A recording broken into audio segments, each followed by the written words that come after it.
This is Lisa from MobileTechReview, and this is the OnePlus 9 Not Pro. I've already reviewed the Pro version, and this is the one that comes with a more accessible price tag. Still not exactly what you call cheap. It's $729 starting price, but you get a lot for your money here at least. This is the Snapdragon 888. So if you're looking at something like the Samsung Galaxy S20 Fan Edition, you do get a newer chipset inside. This also supports 5G. In terms of carriers in the United States, T-Mobile is selling it directly, or you can buy it on lock. We'll talk about compatibility with other carriers and other very important things now.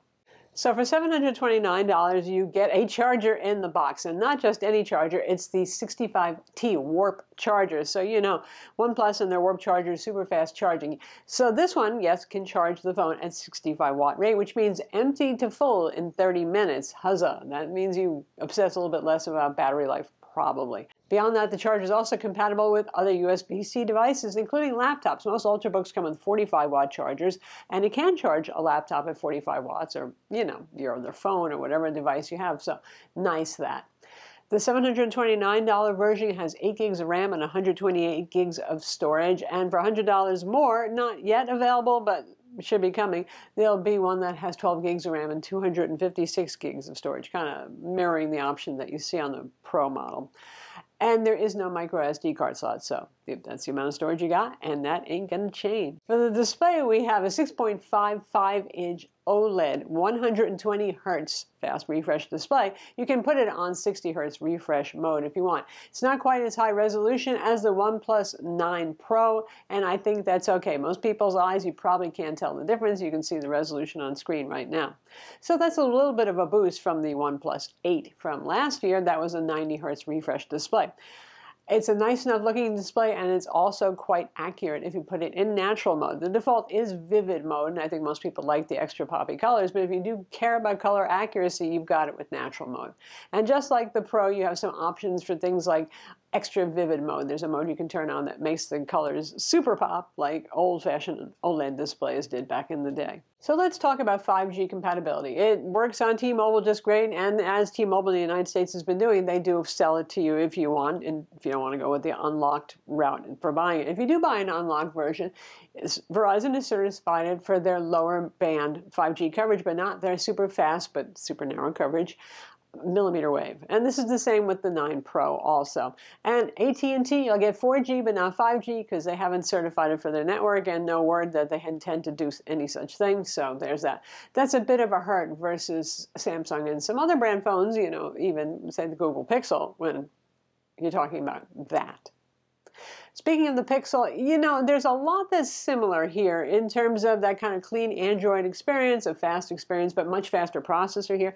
And I think that's one of two things that sets this apart from the Pixel. The Pixel is a considerably smaller phone with a much smaller display and a lower end CPU. So I'm not sure that people are really going to be cross-shopping these all that much unless you're just anti-Samsung, want Android, you're looking at all the possibilities. This runs Android 11 with Oxygen OS, and as ever, like I always say, I really like what they do with it because it is mostly pretty clean and it's so optimized to feel fast. Even if it's not particularly faster on benchmarks, the thing just feels fast and fluid and stays that way. With OnePlus now, I believe they're rolling with 2 major operating system version upgrades and 3 years of security updates, if you're wondering about what you're going to get with that. In terms of the software, no duplicates, no multiple photos apps, no multiple messages apps, good stuff there. And the rest of it's just thoughtful little customizations, typically for things like controlling the refresh of the display and that vivid mode, that sort of stuff. So it's nice. I like it. Now, when it comes to the cameras, because they're making a big deal about that this year, because that's typically the big differentiator and seller for a lot of smartphones these days, you have Hasselblad branding here as well, very high-end camera maker that most of us never actually get to use, the real Hasselblad cameras. And we have a 48-megapixel main camera f1.8 lens, so that's nominally the same resolution and f rating as the Pro model, but it's a different Sony sensor here, so not quite the same level of imaging hardware. It's still a large large sensor, pretty good. The ultra-wide camera, which is quite good, it is the same as that used, the sensor on the 9 Pro. You have electronic image stabilization here, not optical as far as I've seen. And we don't have a telephoto lens. I think this is going to hurt because even mid-range phones are starting to have triple cameras at this point. And for those of you who want the telephoto lens to take pictures of your little kid without getting up and literally in the little kid's face so the kid stops doing whatever cute thing it was doing, there is that for an issue. It has 2x digital zoom. It's not bad looking actually, but it's only 2x, which in most cases means moving 2-3 feet with your feet, and you could probably achieve the same thing without really creeping out whatever you were taking a picture of. The image processing needs some help here, where the 9 Pro is really quite good, and you're just getting a little nitpicky about saying how good or bad it is versus the latest iPhone or Samsung S21 family phone. This one has problems with exposure, but it's not always. Probably OnePlus will address this with software updates, as they've done with previous generations phones whose cameras have improved. But I see a kind of pale, a little bit of a washed out or overexposed look to some shots outdoors, mostly, but sometimes even indoors. And it has more problem with dynamic range. Insofar as taking outdoor sunny shots, you will see whiteout happening. And that really, in this price range, shouldn't be happening. I do suspect that they're going to fix it. There is a 2 megapixel monochrome camera on board that help well with monochrome shots and with sharpening things up a bit. All in all, they're good cameras, but they don't impress me as much as the 9 Pros, which I suppose is fitting given the price difference and the tier difference that they're in, but I think they could do a little better with the 9 model. The camera has a couple of fun features. Of course, the usual slow motion mode. You've got tilt shift, so you get the blur on the top and the bottom. And you've got 4K video recording at 30 frames per second and 60 frames per second. And it can even do 8K at 30 frames per second. Not that that's the most useful thing yet. Just like with the 9 Pro, it's not bad, that video, but fine details look a little over-sharpened. So things like the water in our pool shot look a little weird.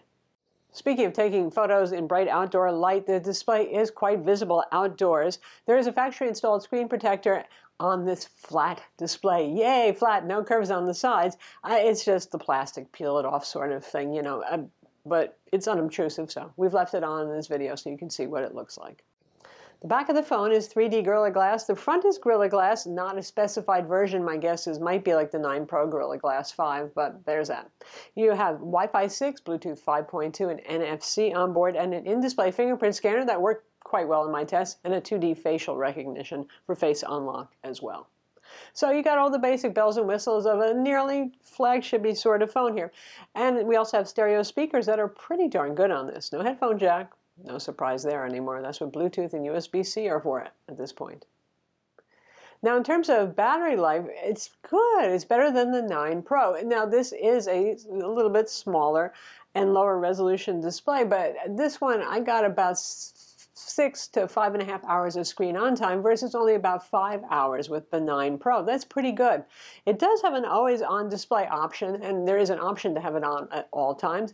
I suggest not doing it. You can have it just wake up and turn on if you tap it or if you pick it up, because it's very bright, and I have noticed that it reduces run times on this. And again, you know the deal with charging. So super fast, it's crazy. There is none of that fast 50-watt wireless charging like we have on the 9 Pro, so you don't have to go out and buy that $70 optional wireless charger that they sell. In the United States and Europe, it does support standard 15-watt Qi wireless charging. Why it doesn't outside of the US and the EU, I don't know. Now, I think probably a lot of you might be cross-shopping the Samsung Galaxy S20 FE. Here you get a newer, faster CPU, and that's a selling point. With the FE, you do get IP68 official water resistance, which the unlocked version of the 9 doesn't offer, even though we do see things like the little rubber seal around the nano SIM card slot, that sort of thing. So it might do okay, but there's no promises on that one. Obviously, you lose a telephoto lens on the 9, and that is kind of a hurt, I'd say. And versus Samsung's A series of phones, well, you know, those are a lot less expensive too. So they're big batteries. They don't always have the higher-end camera and the higher-end processors, though. So really in a different tier, and that's why they are less expensive. So that's the OnePlus 9 for 2021. Their almost flagship price phone, and for $730, it's not bad. It's very, fast. You've got clean software on here without redundancies. The things that do hurt on this would be the lack of a telephoto camera, I think, for some folks, and the fact that nothing really sets it apart so much from the competition, as phones typically just evolve very slowly these days. I do like the flat OLED display a lot. It might not be that fancy variable refresh that you have on the 9 Pro and on the Samsung S21 line, but it's a very nice looking display. And it's a little bit easier to hold than the 9 Pro, though honestly there's not much of a difference physically in the size of the two phones, so I wouldn't use that to decide between them. I'm Lisa from Mobile Tech Review. Be sure to subscribe to our YouTube channel for more cool tech videos and hit the notification bell so you know about them.